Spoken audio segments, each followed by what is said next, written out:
안녕하세요. 김성길 목사와 함께하는 GTS 말씀 묵상 시간입니다.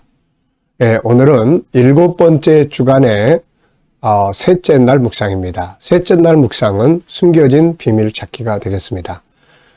이 세상에는 항상 보이는 것보다는 보이지 않는 것이 훨씬 더 많죠.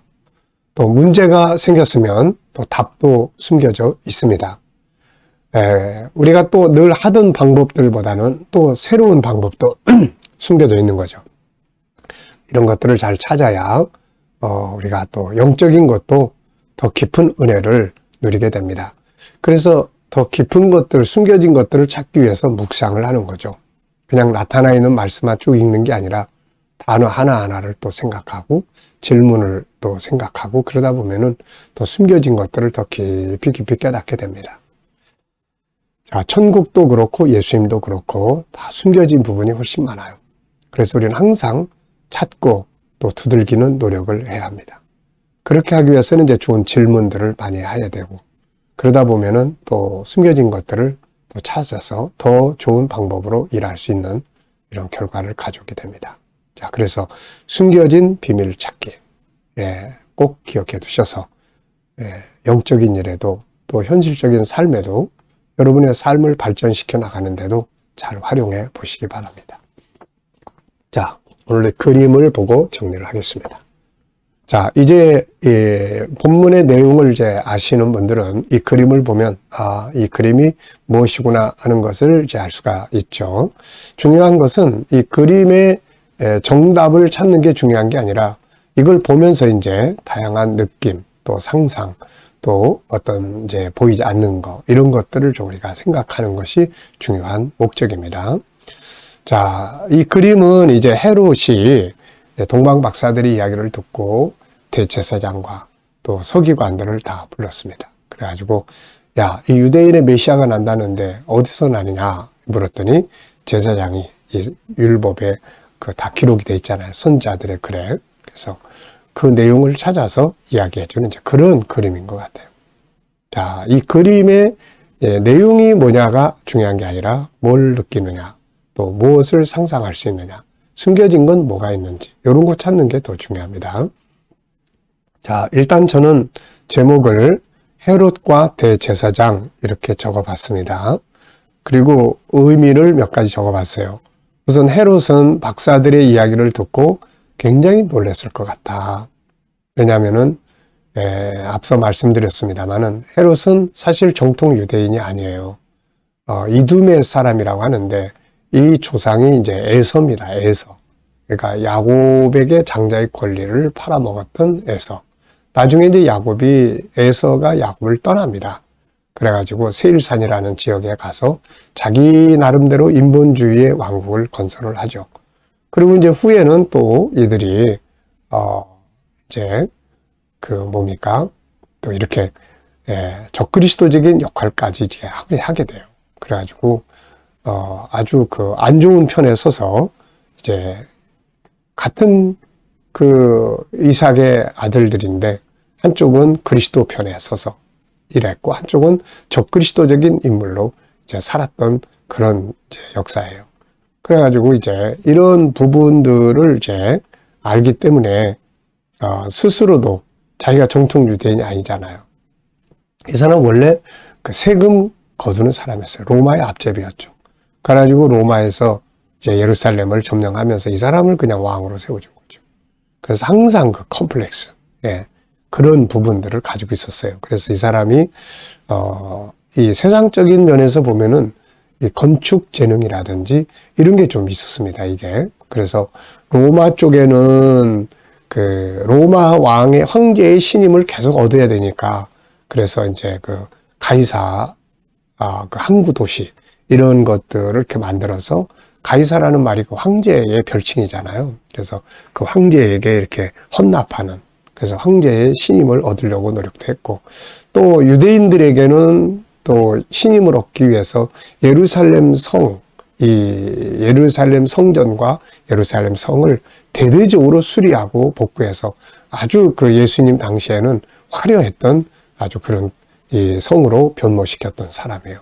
그러다 보니까는 이제 항상 그 속에는 이제 혹시라도 다윗의 후손으로 왕이 오면 어쩌냐 하는 이런 마음이 있었을 거예요. 그러다가 이제 박사들이 이야기를 하니까 뜨끔했겠죠. 그래가지고 이제 자세하게 물어봤고 나중에 이제 죽이려고 생각을 했던 겁니다. 이때 만약에 그가 진심으로 메시아를 영접했다면 어떻게 됐을까? 오히려 스스로 메시아 탄생? 그래? 그가 말한 대로 진짜 가서 경배하고 그랬더라면 어떻게 됐을까? 이 사람은 제가 생각할 때는 만약에 그랬더라면 이 사람은 진짜 대단한 왕이 될 수가 있었을 거예요. 예수님은 유대의 왕 노릇하려고 오신 게 아니니까 이 사람의 왕위를 뺏으려고도 안 했어요. 예수님은 십자가에 죽으러 오신 분이기 때문에. 그래서 이 사람은 구원도 받고 자기 왕위도 유지했을 거예요. 자, 이건 만약입니다. 자, 두 번째입니다. 분석이에요. 이 눈에 보이는 건 헤롯 대제사장, 헤롯에 앉고 앉아있는 의자, 궁궐 안의 모습, 그리고 불, 그 다음에 창밖의 하늘, 그리고 별, 그리고 이 그림의 출처, 글씨가 있습니다. 자, 보이지 않는 부분에는 일단 헤롯의 그 흥분한 마음, 그 다음에 대제사장, 두려워하는 이 사람의 마음, 그리고 이 속에 이제 펼쳐지는 예수 그리스도의 역사, 그리고 헤롯이라는 인물의 어떤 정체, 그리고 대제사장과 서기관들의 역할이 과연 뭔가, 이런 것들을 우리가 더 연구를 해볼 수 있는 부분들이죠. 세 번째입니다. 그림을 볼 때 가장 중요하게 느껴지는 건 뭔가요? 저는 메시아의 탄생은 우연이 아니라 예언된 말씀대로 된 것이다. 이렇게 적어봤어요. 예수님의 탄생은 이미 창세기 3장 15절부터 미리 예언되어 있었잖아요. 자, 네 번째는 연상법 훈련입니다. 이 그림의 배경이 되는 것이 마태복음 2장, 그리고 또 베들레헴에 메시아가 온다는 걸 미리 예언했던 사람은 미가 선지자예요. 그래서 미가서 5장 2절, 또 메시아의 탄생을 제일 먼저 예언했던 것은 창세기 3장 15절입니다. 네, 그리고 제가 이제 다큐를 찍기 위해서 이렇게 이스라엘에 갔을 때 헤롯의 그 무덤이라고 하는 엄청난 큰 탑이에요. 거기에 헤롯의 무덤이 있었다. 그 속에 이제 헤롯이 시신이 있었다 하는 이제 그 무덤이에요. 원래 왕들의 무덤은 엄청 크게 만들잖아요. 그래서 그곳을 방문했던 것이 기억이 납니다. 자, 상상력 키우기입니다. 네, 가운데 이 그림을 두고 앞에는 어떤 그림? 저는 헤롯의 과거를 좀 그려보고 싶어요. 막 이스라엘 사람들에게 이 세금 강제로 거두어서 로마에 갖다 바치는 그 세리로서의 그 역할. 그러다가 이렇게 왕이 됐어요. 그리고 이제 그의 죽음에 대해서 이렇게 역사학자들은 이 사람이 죽을 때 굉장히 포악한 왕이에요. 그래가지고 이 사람이 죽을 때 그렇게 아주 안 좋은 질병에 걸려가지고 시달리다가 이렇게 저주스러운 죽음을 맞이했다. 이렇게 이제 이야기를 합니다. 자, 미래를 어떻게 살고 싶은가요? 그렇다면 지금 무엇을 우리가 해야 할까요? 자, 우리는 오늘에 머물러 있지 않습니다. 어떤 때는 오늘이 빨리 지나갔으면 좋겠고, 어떤 때는 오늘이 계속 이렇게 유지됐으면 좋겠다 하는 생각을 가질 때가 있죠. 그러나 뭐 좋은 일이 있든 유지하고 싶든 간에 시간은 계속 가는 거예요. 우리는 순례의 길을 가는 사람들입니다. 그래서 이 세상에 와서 이렇게 우리가 살아가다가 하나님의 나라로 들어가는 거예요. 하나님의 나라 다 들어갈 때 우리의 여행은 완성이 되게 되는 겁니다. 그렇기 때문에 시간은 계속 미래를 향해서 계속 가는 거예요. 뭐 과거로 가는 것도 아니고 멈춰 있는 것도 아니고 계속 가는 거예요. 그래서 우리가 이왕이면은 우리의 인생을 좀 잘 설계해가지고 하나님을 기쁘시게 하는 삶, 그러면서도 행복하게 살아가는 삶, 아름답게 살아가는 삶을 자꾸 이렇게 생각하고 그리고 이렇게 해서 정말 멋지게 살다가 하나님의 나라에 다 이렇게 들어갈 수 있어야 되거든요. 자, 그래서 그런 미래의 꿈을 또 이렇게 매일매일 생각을 해 보시면서 미래를 향해서 가시면 좋죠. 자, 저는 매일 이제 제가 지금 이렇게 큰 타이틀로 7가지예요. 7가지. 그래서 이 7가지를 매일매일 적으면서 기도도 하고 또 이렇게 살아가기 위해서는 뭐가 필요한가 하는 생각들도 갖습니다. 준비도 하고요. 자, 오늘 본문 말씀 3, 5, 4 또 읽어보도록 하겠습니다.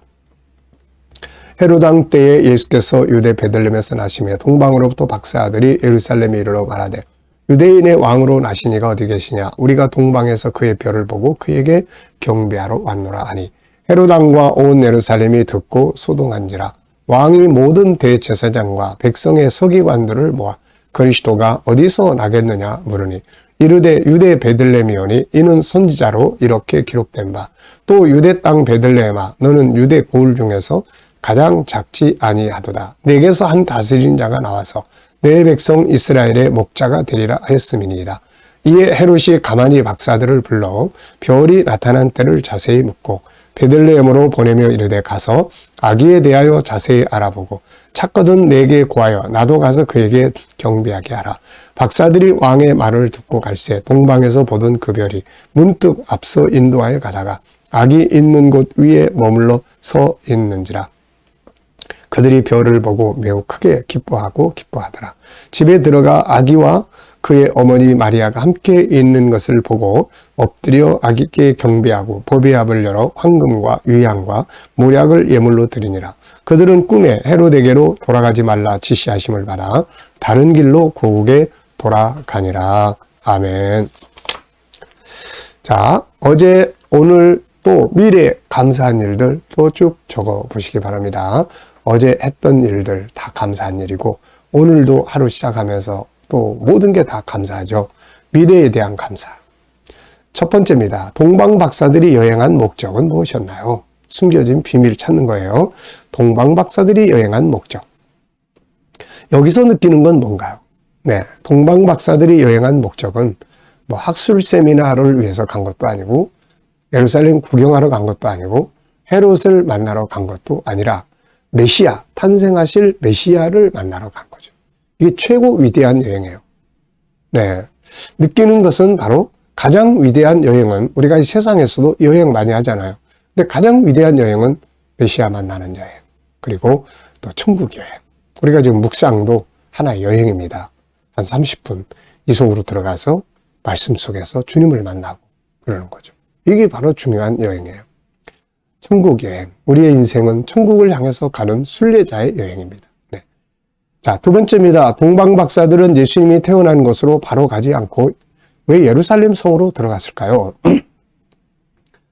네, 가장 중요한 이유는 그 바벨론에서 이렇게 출발할 때 봤던 그 별을 놓쳤던 것 같아요. 물론 뭐 밤낮이 계속 바뀌기 때문에 별이 그 뒤로는 뭐 안 나타날 수도 있었겠죠. 근데 어쨌든 그 별을 보고 출발을 했는데 가다가 그 별을 잃어버렸단 말이에요. 그러다 보니까 이들이 예루살렘은 이스라엘의 수도니까 거기 가보면 알지 않겠냐 해가지고 수도로 찾아왔던 것 같아요. 이 왕궁으로 가는 바람에 나중에 막 2살의 애기들이 막 피바람이 불었죠, 이게. 그래서 그냥 가지 말고 차라리 하나님께 묻고 바로 그 베들레헴으로 갔더라면 얼마나 좋았을까 하는 생각을 좀 해봅니다. 세 번째입니다. 대제사장들과 백성의 서기관들이 알고 있었던 건 뭐였나요? 메시아가 어느 지역에서 탄생할 것이다. 이걸 알고 있었어요. 왜냐하면 이들은 항상 구약 성경을 연구하던 사람들이기 때문에 미가서 5장 2절에 예언이 돼 있잖아요. 그럼에도 그들이 베들레헴으로 가지 않은 이유. 이게 참 문제예요. 베들레헴으로 왜 안 갔을까? 네. 3가지 이유를 생각해 봤어요. 첫째, 이들은 믿지 않았어요. 믿지 않았습니다. 알기는 아는데 안 믿는 거죠. 그러니까 대제사장 서기관의 일이라는 게 직업적인 관점이에요. 직업적인 면으로 한 거지 실제로 주님을 믿고 그분을 사모하고 기다려 이거 아니었던 것 같아요. 그래서 우리도 이런 거 참 조심해야죠. 직분은 거창한데 실제로는 믿음이 없는 이제 이런 상태 되면 안 됩니다. 정말 중요한 거는 형식이 아니라 내가 사랑하는 주님, 내가 믿는 주님, 내가 만나고 싶은 그분 이제 이런 믿음이 돼야죠. 두 번째는 이제 기득권을 잃기 싫어서예요. 자기들은 지금 대제사장 또 서기관 그러니까 사회의 상류층에서 살고 있는 거예요. 로마에 적당하게 이렇게 아부도 하고 그러면서 그러다 보니까 뭐 새로운 메시아가 나타나는 것 자체가 별로 이들에게는 탐탁지 않아요. 그래서 나중에 이들이 메시아를 죽이는 일에 다 앞장을 섰거든요. 자, 세 번째는 헤롯의 미움을 받지 않기 위해서예요. 만약에 헤롯이 그들이 이 메시아를 환영하기 위해서 갔다 그러면은 이 잘못하면 죽게 되죠, 이거. 그래서 안 가지 않았을까 이렇게 생각을 해봅니다. 네 번째입니다. 동방 박사들이 아기 예수님께 드린 예물은 무엇이었나요? 황금, 유향, 몰약. 여기서 느끼는 것은 무엇인가요? 우선 첫째는 이들은 예수님께 간 이유가 드리러 간 사람들이라는 거. 이게 참 감동되는 장면이에요. 두 번째는 드리되 최고의 가치가 있는 것들을 드린 것이다 하는 것을 알 수가 있죠. 그만큼 메시아를 존중하고 있었다는 겁니다. 자, 다섯 번째입니다. 본문을 볼 때 나에게 새롭게 변화하고 발전해야 될 부분은 무엇이라고 생각하나요?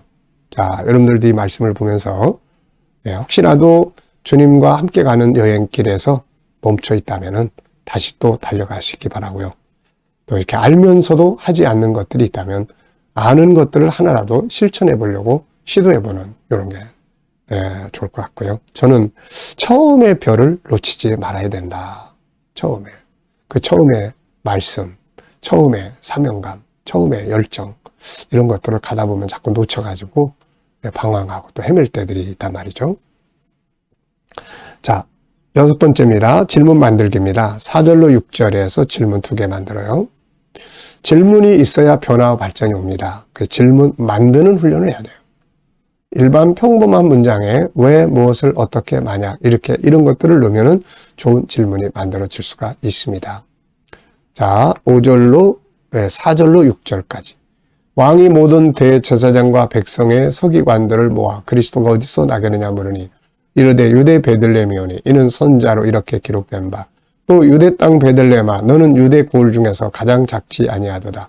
내게서 한 다스리는 자가 나와서 내 백성 이스라엘의 목자가 되리라 하였음이니이다. 자, 이 속에서 2가지 질문을 만들어 보세요. 저는 메시아가 베들레헴에서 탄생할 것을 예언한 선지자가 누구인가? 네, 이 사람은 바로 미가 선지자입니다. 두 번째, 작은 마을 베들레헴이 위대한 이유는 뭔가? 네, 메시아가 그곳에서 태어나셨기 때문이다. 그래서 이런 생각이 들어요. 우리는 보통 어느 동네에 사세요? 이런 거 많이 묻잖아요. 그래서 그 동네를 보면은 성공했다. 어렵게 살구나. 이런 것들을 사람들은 평가를 하려고 합니다. 그런데 이제 성경에서는 어느 동네에 사느냐가 중요한 게 아니에요. 그곳에 주님이 계시느냐, 안 계시느냐, 이게 중요하단 말이죠. 이게. 내가 강남에 산다. 그래요? 그러면 그곳에 주님과 같이 사세요? 주님이 그곳에 계세요? 주님이 안 계시는 곳은 이건 아무리 커도 거기는 심판받을 도시. 그리고 아무 의미도 없는 도시죠. 그런데 아무리 작은 마을이라도 그곳에 주님 계시고 주님과 함께 살아가는 삶이 있다면은 그 사람은 위대한 성공의 지역에서 살게 되는 거죠. 그래서 베들레헴이 그래서 이 위대한 마을이 된 거죠. 지금도 베들레헴에 가보면 얼마나 많은 사람들이 이 작은 마을을 찾아와서 이렇게 관광하고 또 거기 오는 이유는 딴 거 없어요.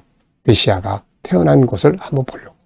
그래서 세계에서 수많은 사람들이 그곳에 찾아오게 되는 거죠. 자, 오늘의 IQ 기도문은 세 번째입니다. 장점을 찾아서 잘 발전시키는 거예요. 우리에게는 많은 장점들이 있습니다. 잘할 수 있는 것, 잘하는 것, 좋아하는 것. 이런 것들을 잘 발전을 시키면은 좋은 열매를 맺게 되죠. 다윗이 돌팔매질을 잘해가지고 성공하지 않습니까? 요셉은 꿈 잘 해석해가지고 성공하잖아요. 그러니까 우리 아이들 속에 있는 장점도 잘 찾고 우리 속에 있는 장점도 잘 찾아서 그걸 단련시켜야 돼요. 키워야 합니다. 그래야 전문가가 되고 그 장점은 아주 좋은 경제적 효과도 만들어낼 수 있고 그렇게 되는 거죠. 네. 그러니까 우리가 내 삶이 지금 어떤가 한번 살펴보시고 내가 더 수익을 창출해야 되겠다. 이러면은 내가 가진 장점을 더 극대화시키는 일을 해야 돼요.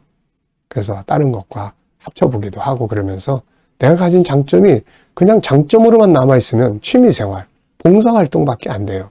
이게 경제적 창출을 하려면은 이게 전문화돼야 됩니다. 전문화되려면 더 공부해야 되고, 더 발전시켜야 되고, 더 훈련해야 되고, 그래서 막 익숙해져야 되고, 그 분야에서만큼은 내가 최고 달인이다. 이렇게 되면은 이제 경제적 효과를 불러일으키게 되는 거죠. 네. 자, 우리는 다 이런 장점을 가지고 있고요. 아이들도 이런 장점들이 많아요. 제가 아이들을 키우고 양육하고 또 이렇게 아이들과 함께 GTS 묵상 나누고 이러면서 보면은 참 안타까운 게 장점들이 많은데 이걸 누군가가 찾아내주지 못하고 개발해주지 못하는 이런 현실들이에요. 네, 그래서 부모도 그 역할을 할 수 있어야 되고 또 선생님들도 그 역할을 할 수 있어야 되겠죠. 자, 오늘의 과제는 삶의 현장에서 그냥 살지 마시고 질문을 몇 개씩 해보십시오. 그러면은 변화 발전을 또 만들어낼 수 있습니다. 자, 묵상 중에 묵상을 하겠습니다. 자, 눈 감으시고 오늘 본 말씀 쭉 기억해 보시고, 자, 오늘도 내가 누굴 만나게 되는지, 해야 될 일이 뭔지, 해결해야 될 일들은 무엇인지 한번 쭉 생각해 보시고 또 주님께 물어보시기 바랍니다. 주님, 오늘 이 사람 만나면 제가 무슨 말을 하면 좋을까요? 또 오늘 이 일을 해야 되는데 어떤 자세로 하면 좋을까요? 그리고 기다려 보시면 주님이 주신 영감이 있습니다. 이 영감을 가지고 살면 훨씬 더 나은 삶을 살 수가 있게 되죠. 자, 기도하고 마치겠습니다. 주님 감사합니다. 오늘도 묵상으로 하루 시작합니다. 감사합니다. 오늘도 복된 날, 승리의 날 되게 해 주옵소서. 오늘도 우리 자녀들, 친척들, 동료들 중에 믿지 않는 자들 다 주께 돌아와 구원받게 하여 주시고, 우리 자녀들과 성도들, 일하는 직장과 사업장이 형통하게 하시며 새로운 일터를 구하는 자들에겐 저희 각자에게 맞는 좋은 일터들이 예비되게 하여 주시고, 또 치료받는 모든 성도들은 저희의 마음을 담대하게 하시고 위로하시며 육신의 질병 다 치유하는 데 더욱 강하게 역사하여 주시옵소서. 오늘도 이 나라와 민족이 함께하여 주시고 또 나라를 통치하는 모든 지도자들에게 지혜를 주셔서 나라를 건강하게 잘 이끌어갈 수 있게 하여 주시고, 오늘도 세계 곳곳에 있는 선교사님들에게 은혜 베풀어 주시옵소서.